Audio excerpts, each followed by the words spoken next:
Bwana Yesu asifiwe. Amina. Natamani kujifunza kitu kuhusiana na baba wa kiroho. Kwa hiyo nilikuwa ninaomba kufahamu baba wa kiroho ni nani, kwa sababu tumekuwa tukiona bila baba wa kiroho inakuwa ni issue sana mtu kusurvive makanisani. Mtu anakuwa na changamoto kidogo anakimbilia kwa baba.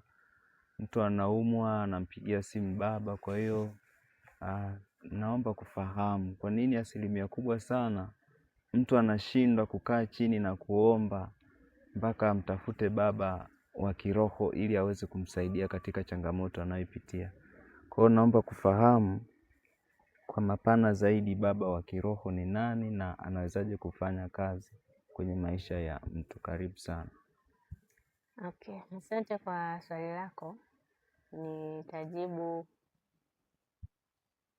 sawasawa na ufahamu nilionao kuhusiana na baba wa kiroho, lakini kabla sijajibu naomba kuzungumzia kitu hiki, maana ndani ya swali lako umegusia vitu kadha wa kadha.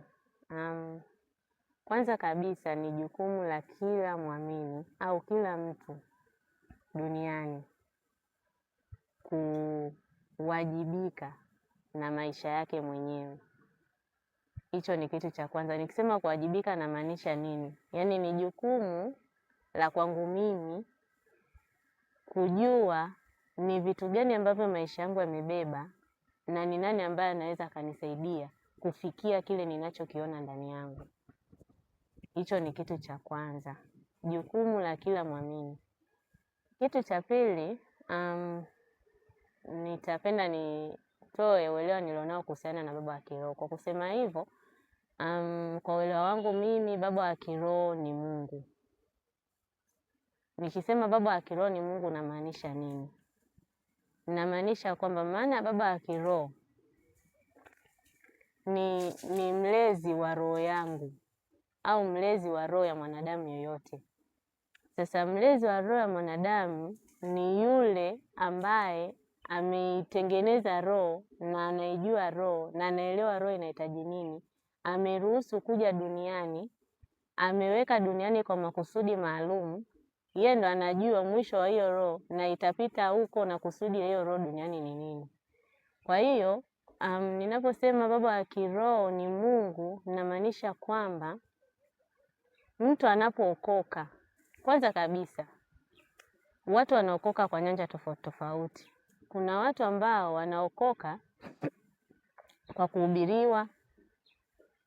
Kuna mtu ambaye amesikia mahubiri mara nyingi lakini hakuwahi kuklik kwenye akili yake, ila siku moja katika kutarajia alipata tu sauti ndani na akainuka na akaamua kuifuata. Yaani kuna watu ambao wameokoka pasipo mtu kumwekea mkono, pasipo mtu kumuita kanisani. Ni yeye chumbani kwake alisikia sauti, akaitia, akaanguka, akapiga magoti, akaanza kusema niko tayari, niko hapa, na akaanza kuongozwa na ile sauti. Kwa hiyo ninachotaka kusema ni Mungu, kwa sababu Mungu ndio kiongozi wa roho za wanadamu, na yeye ndiye atakaye kusaidia na kukuonyesha njia ya wewe kuiendea. Makanisani ni sehemu ya kukua na kuendelea kuchochea ile nguvu iliyoko ndani ili itoke nje na kuleta matokeo ambayo Mungu anayahitaji. Kwa hiyo kama mwanadamu yeyote angechukua jukumu la yeye mwenyewe kushuka chini na kuanza kutafuta uso wa Mungu, kusoma neno, kufunga, kuomba, yaani yeye mwenyewe, kwa sababu Mungu ukimwita popote kwa kumaanisha anakuitikia, anakusikia, anakuelewa. Alafu yeye sasa ndio kulingana na mwongozo wake atakuelekeza kwamba sasa fulani nenda kanisa fulani, sasa fulani nenda kwa mtumishi fulani, kwa sababu yeye kuna kiwango amefika na kuna sehemu ambayo iko ndani yako itaendana na mtumishi huyu ambayo ikiungana basi wewe unaweza kulifikia kusudi ambalo Mungu amelikusudia. Kwa hiyo kwa uelewa wangu ni hivyo ambavyo ninaelewa. Nitaomba utusomee katika Mathayo 23 ili tuweze kupata ufahamu zaidi, na nadhani inaweza kumsaidia mtu mmoja kujua namna ya kujiposition Amen. Mathayo 20:3. Sawa, nitasoma. Biblia inasema, kisha Yesu akawaambia makutano na wanafunzi wake akasema, waandishi na Mafarisayo wameketi katika kiti cha Musa. Basi yoyote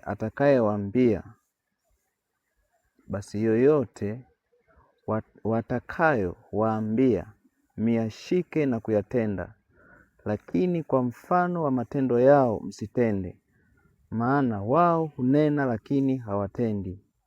Wao hufunga mizigo mizito na kuwatwika watu mabegani mwao, wasitake wenyewe kuigusa kwa kidole chao. Tena matendo yao yote huyatenda ili kutazamwa na watu. Kwa kuwa hupanua hirizi zao, huongeza matamvua yao. Hupenda viti vya mbele katika karamu na kuketi mbele katika masinagogi na kusalimiwa masokoni na kuitwa na watu Rabi. Bali ninyi msiitwe Rabi, maana mwalimu wenu ni mmoja, nanyi nyote ni ndugu. Wala msimwite mtu baba duniani, maana Baba yenu ni mmoja aliye wa mbinguni. Wala msiitwe viongozi, maana kiongozi wenu ni mmoja, naye ni Kristo, naye ndiye Kristo. Naye aliye mkubwa wenu atakuwa mtumishi wenu. Amen. Na yeyote atakayejikweza atadhihiriwa, na yeyote atakayejidhihiri atakwezwa. Ole wenu waandishi na Mafarisayo, wanafiki, kwa kuwa mnawafungia watu ufalme wa mbinguni, nanyi wenyewe hamuingii, wala wanaoingia hamuwaachi waingie. Sawa.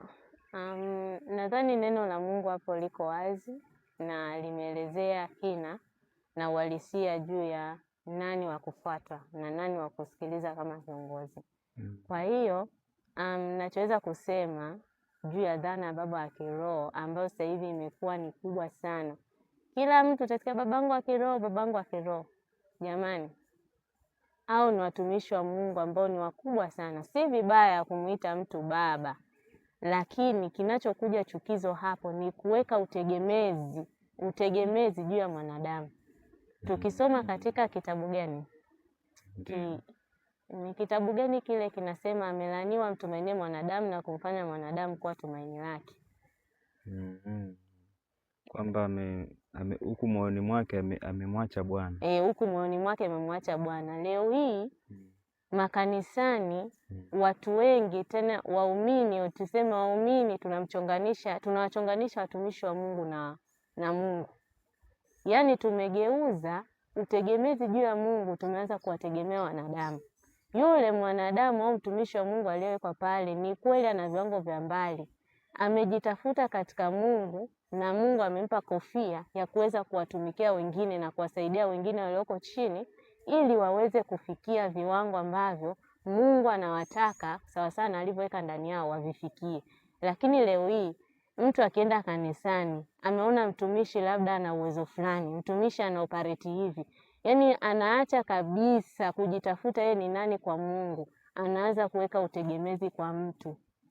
Amen. Nimepata ni Yeremia 17 kuanzia mstari ule wa 5. Amen. Neno la Bwana linasema, Bwana asema hivi, amelaaniwa mtu yule amtegemeaye mwanadamu, amfanyaye mwanadamu kuwa kinga yake, na moyoni mwake amemwacha Bwana. Naam. Kwa hiyo hivyo, yani neno lipo wazi kwamba kundi kubwa ambalo sasa hivi wanang'ang'ana kwamba baba wa kiroho kiwalisia kabisa, yani kufanya hii wenye pesi na rahisi, ni kwamba baba wa kiroho ni Mungu. Na ukitaka kujua ni Mungu, jitizame wakati ambao uko peke yako. Jitizame wakati ambao una changamoto kibao. Jitizame wakati ambao hauna pa kushika. Ni nani ambaye anakujaga kukuinua na kukutoa hapo? Kuna mazingira watu wanapita hata mtumishi wake ajui. kuna sehemu ambayo mtu anapita hata kiongozi wake wa kanisa hajui. Je, usipochukua jukumu la kumlilia Mungu chumbani kwako, ni nani ambaye anakujaga kukuinua na akajua unachokipitia kina sababu gani? Hakuna. Kwa hiyo nakuta ni kwamba jamani, anayewajibika na roho ya mwanadamu anawajibika nayo Mungu, ila watumishi wa Mungu wapo kutusaidia sisi kukomaza imani zetu, kuzikuza imani zetu, na kutusaidia sisi kupata maarifa ambayo wao wameya-apply, ambayo hayo maarifa tukiyatumia sisi tunaibua vilivyoko ndani yetu ambavyo Mungu ameviweka vitoke pia kwa ajili ya kuwasaidia wengine ambao bado pia hawajafanyaje, hawajafika. Kwa hiyo hapa Biblia inavyosema kwamba amelaaniwa mtu yule amtegemeaye mwanadamu, manake nina mfano, tunaishi duniani, tunapitia mengi sana, magonjwa, shida nyingi za dunia zinatukuta. Manake Biblia inasema kwamba, inamaanisha kwamba ninao uwezo wa kupiga goti mbele ya Bwana nikamlilia na akanisikiliza pia. Haina haja hata kumpigia simu huyo ambaye ninasema ni babangu wa kiroho. Yani kupiga simu, upige simu kwa mwongozo wa Mungu mwenyewe. Yani wewe unapopiga goti pale, manake unatafuta njia ya utatuzi wa changamoto unayoipitia. Kwa hiyo Mungu, kwa sababu anatumia watu, yeye ndo akudirect kwamba kwa hiki mtu fulani tayari anakiweza, nenda kwake utakuwa salama. Na kuna vingine ambavyo Mungu yeye mwenyewe direct anavigusa, yani anamgusa mtu moja kwa moja pasipo kuhitaji msaada wa mtu mwingine. Na kitu kingine mtumishi, ambacho nimekipata wakati huu tunazungumza, Mungu kwenye kitabu cha, kama sio Methali, Zaburi, sikumbuki vizuri, amesema kwamba mwanadamu yoyote yule ni batili. Kwa nini ni hatari sana wewe kuiuza nafsi yako au roho yako kwa mwanadamu? Kwa sababu mwanadamu anageuka, mwanadamu ana ukomo, mwanadamu anabadilika. Mwanadamu kuna point anaweza akafikia akawa akichata, wewe mwenyewe uliokuwa unamfatafata usielewe amekugeukaje. Kwa hiyo ili nafsi yako iwe salama, ili roho yako iwe salama, tumaini linapaswa kuwa juu ya Mungu. Then Mungu ndo akuchagulie sasa ni nani ambaye yeye anamuona atakufaa kuungana naye, lakini sio wewe kwa akili zako kujisalimisha kwa mtu ambaye ujui uhalisia wake, mwisho wa siku ukapotea, au mwisho wa siku ukaidhulumu nafsi yako kwa kuikosesha kuyafuata mapenzi ya Mungu. Amina sana. Nashukuru na nimepata majibu mazuri sana. Naamini katika hii itawafungua watu wengi zaidi waweze kujitafuta mbele za Mungu na kuacha kuwa tegemezi. Yamkini hata hao ambao tunasema ni baba zetu wa kiroho, kuna namna tutawasaidia kuwapunguzia mizigo ndani yao. Kabisa. Kuna kesi zile ndogo ndogo tutakuwa tunaweza kuzisolve wenyewe. Kabisa. Na hata pia yani mtu akijitambua ndani ya Kristo yeye ni nani, hata kazi ya Mungu inakuwa nyepesi. Leo hii watu wamekuwa kanisani kama mizigo. Yani mtu hata kichwa tu kinauma hawezi akapiga goti akakemea. Mtoto tu amepata changamoto hawezi akamwombea hata mwanae. Tunawapa mizigo watumishi wa Mungu. Tukae kwenye nafasi zetu. Mungu ndiye anayewajibika na roho yako na ndiye anayejua ameleta duniani fanya nini. Msumbue uwezavyo ili mwisho wa siku upate ufumbuzi wa kusudi lako duniani.